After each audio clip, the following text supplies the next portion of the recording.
Como escolher entre contratar CLT ou PJ? O passivo trabalhista é o maior pesadelo dos empreendedores. E no vídeo de hoje nós vamos te mostrar de uma forma simples como você vai escolher entre contratar um seletista com carteira assinada ou um prestador de serviço PJ e principalmente como evitar problemas legais na sua empresa, passivos trabalhistas. Meu nome é Lucas Mantovani, eu sou o CEO e sócio fundador aqui da Safe e nós, neste vídeo, vamos te ajudar a cuidar um pouquinho dos aspectos contratuais na formação de times na sua empresa.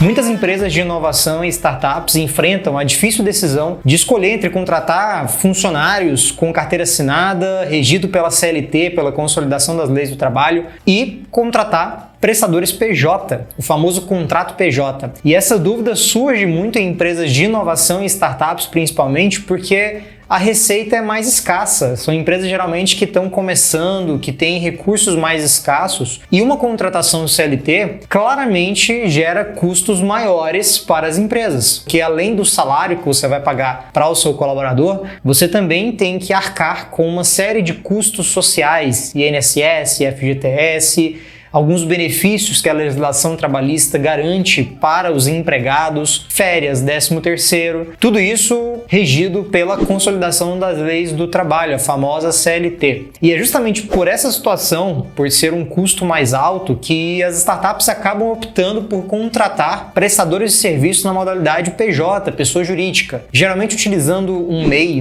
um microempreendedor individual, ou até mesmo, em alguns casos, empresas como Sociedade Limitada Unipessoal, que são uma pessoa só, ou é uma pessoa só, representando ali uma empresa que é contratada para prestar os serviços. A verdade é que uma ação trabalhista pode virar um grande passivo para sua empresa e muito mais do que fazer contratos com o PJ, você tem que se preocupar com os aspectos fáticos, com o dia a dia da contratação, o modo como você lida com aquele prestador de serviço. Do contrário, mesmo com um contrato PJ, você pode ter sim problemas trabalhistas na sua empresa. E para uma startup ou para uma empresa de inovação, isso pode significar a ruína do negócio. No vídeo de hoje a gente vai te mostrar justamente isso, como identificar essa relação trabalhista e como evitar a configuração de um vínculo de emprego em contratos de PJ.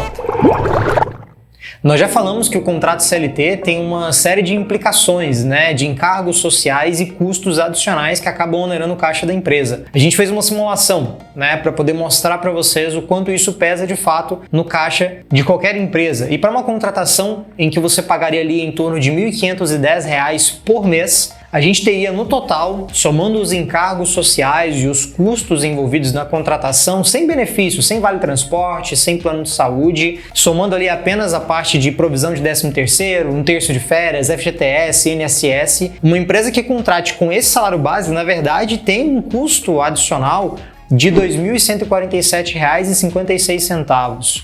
Isso para vocês imaginarem todos os meses esse custo ali no caixa da empresa e como isso vai de fato impactar ao longo de um ano uma contratação. E é justamente por isso que as empresas acabam recorrendo ao contrato de PJ.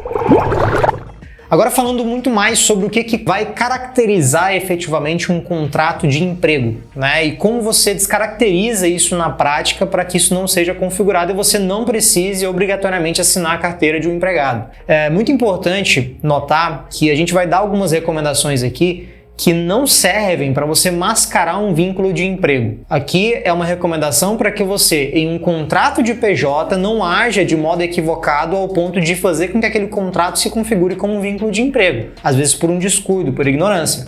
Se por um acaso a função que você vai contratar é de um empregado ou não tem como escapar dos requisitos que a gente vai falar já, você precisa assinar a carteira, contratar como empregado, e isso é sim a decisão mais acertada para evitar e mitigar, diminuir os riscos trabalhistas de um passivo judicial. E os 4 requisitos que configuram o vínculo de emprego são a pessoalidade. Para a gente entender a pessoalidade, você pode imaginar a impossibilidade de você substituir aquela pessoa, ou daquela pessoa que está sendo contratada se fazer substituir por outra pessoa. Se você contrata uma empresa, uma PJ, é possível que essa pessoa possa se fazer substituir desde que o serviço prestado seja entregue, Você não vai se preocupar de quem vai fazer efetivamente aquilo. Na pessoalidade, você quer que aquela pessoa em específico faça o trabalho. A gente tem também a habitualidade, que é o trabalho habitual.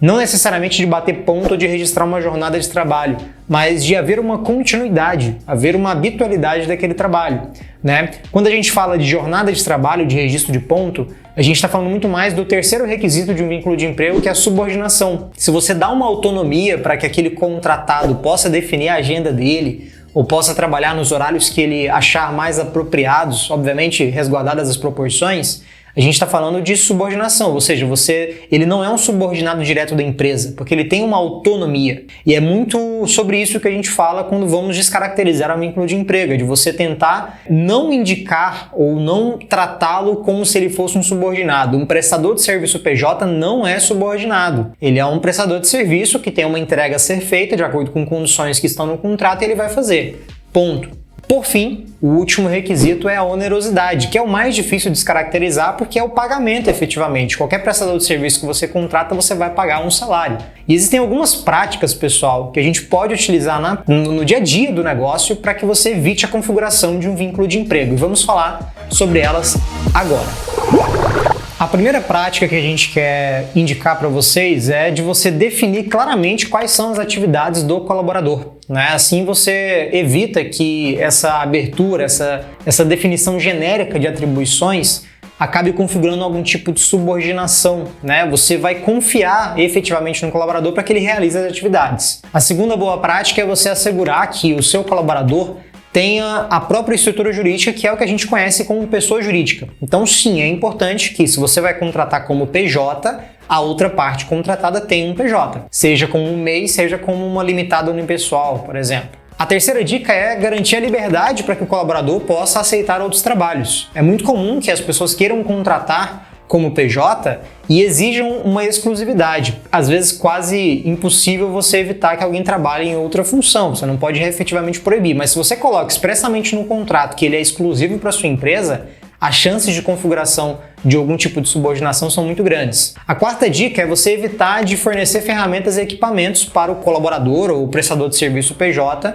porque o ideal é que ele tenha as próprias ferramentas de trabalho. Afinal de contas, ele é uma empresa, ele precisa ter essa autonomia. Faça um contrato por escrito, essa é a quinta dica, eu acho que é o clássico, né? Nunca deixe na forma verbal, sempre coloque em um contrato as atribuições, defina as responsabilidades, o período do contrato, a forma de pagamento e até outras informações que são relevantes para essa contratação. A sexta dica, estabeleça prazos para a realização das tarefas e atividades, conforme o que foi definido lá na frente, ou seja, você tem que definir de fato uma meta ou uma entrega para ser feita e permitir que ele tenha uma autonomia para fazer essa entrega de acordo com prazos pré-estipulados. A sétima dica, pessoal, é você não estabelecer, obviamente, um horário fixo, né? Ou aquela obrigação de fazer o registro de ponto. Isso é um tipo clássico de obrigação de quem é empregado. Se você não está contratando como empregado, não vai exigir que ele faça coisas que o empregado teria que fazer. E, por fim, evite essa relação hierárquica entre as pessoas da empresa e o contratado, porque, como eu disse,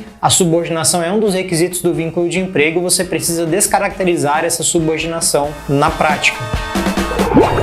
Por fim, pessoal, é muito importante vocês considerarem, dentro do planejamento da empresa, dentro do teu planejamento estratégico para um ano, ou mesmo para as funções que você precisa ocupar dentro da estrutura da empresa, qual que é o tipo de entrega que você espera daquela pessoa. Esse tipo contratual, ou o modo como você vai contratar alguém, não deve ser uma decisão tomada apenas do ponto de vista financeiro. Você precisa observar dentro do seu modelo de negócio se para as funções que você precisa ocupar, aquela função ela precisa ter algum tipo de vínculo empregatício, ou se aqueles requisitos, aqueles 4 requisitos que a gente comentou, vão estar preenchidos.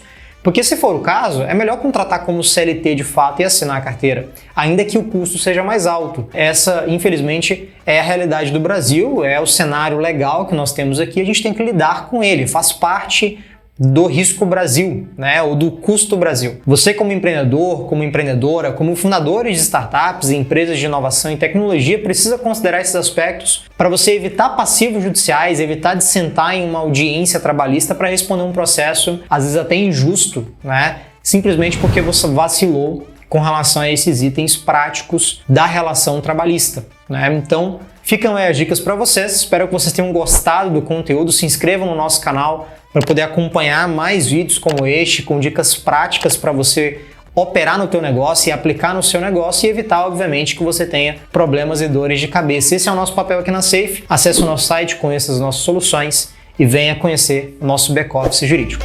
Até o próximo vídeo.